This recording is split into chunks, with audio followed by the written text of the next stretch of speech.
And now we cross over to State House, Nairobi, where DRC have just signed the Treaty of Accession to the EAC, cementing their admission to East African Community as the 7th member of the EAC. While on his part, President Felix Tshisekedi of DRC noted that DRC's admission to the EAC not only helps the country economically, but also strengthens peace and security within DRC and the region. While on his part, President Uhuru Kenyatta, the chair of the Summit of EAC Heads of State, stated that inclusion of DRC into the community will put EAC in a better position to combine resources to develop the much needed infrastructure, especially the main transit corridors running from east to west. Now our reporter Purity Museo has been manning the ground and has more details. Purity, kindly bring us to speed.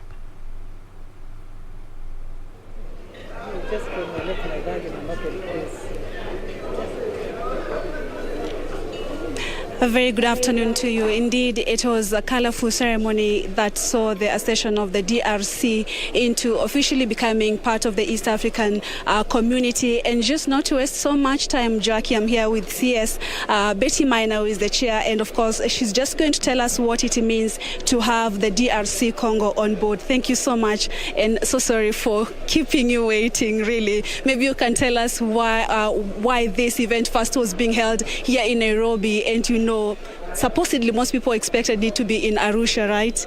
Yes. Thank you very much. Today's event marks the formal entry of the Democratic Republic of Congo into the East African community once the president has signed the accession treaty. They have 6 months to ratify the treaty, but they have been formally admitted and through this signature of the treaty. What that means is that the Democratic Republic of Congo will now be a member of the East African community. The East African community moves from 6 states to 7 states. The population moves to nearly 300 million. Why was this function held here?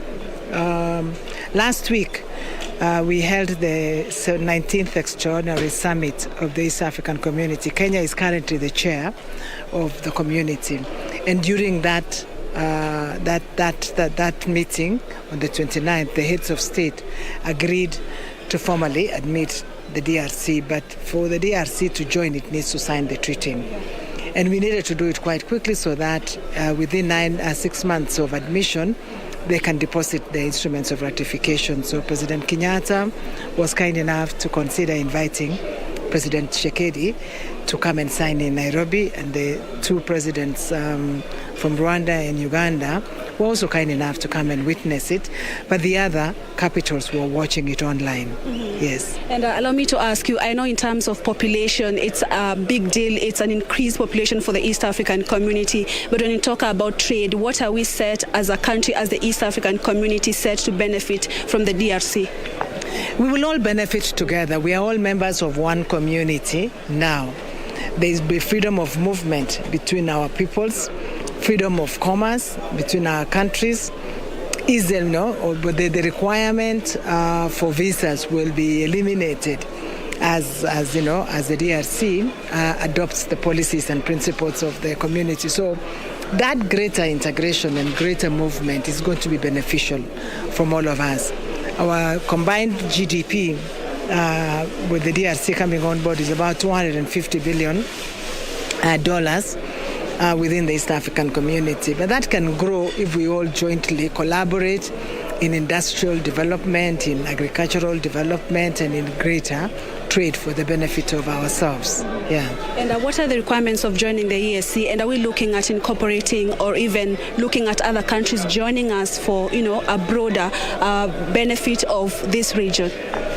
Now, membership is open to countries who share a border with a member of the community. You remember when we started, it was Kenya, Uganda, and Tanzania. Then Burundi and Rwanda applied because they shared a border with Tanzania and with Uganda.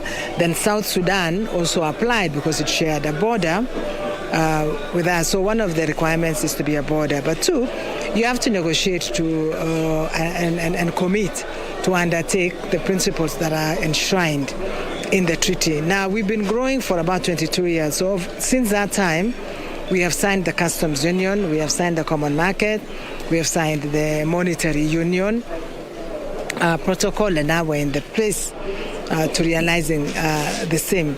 So clearly, the obligations of a new member is to also accede to all those other protocols and policies that are adopted. So they're basically accepting that they will conduct their lives in a manner that at the stage where we are as a community. Yeah. Okay, thank you so much, CS. Thank you so much for your time and enjoy your lunch. Thank you so much. All right, and we've been speaking with Betty Minor, CS Trade and Industrialization, and just trying to highlight the importance, the importance of DRC being part of the East African community, and of course, it's a mutual benefit that we are going as East Africans going to benefit from the resources that DRC has, and also the DRC benefiting, and therefore it's been termed by President Uhuru Kenyatta as a big day for Africa and for East African community, and they're looking forward to working together and ensuring that the people benefit in terms of trade and business and also peace.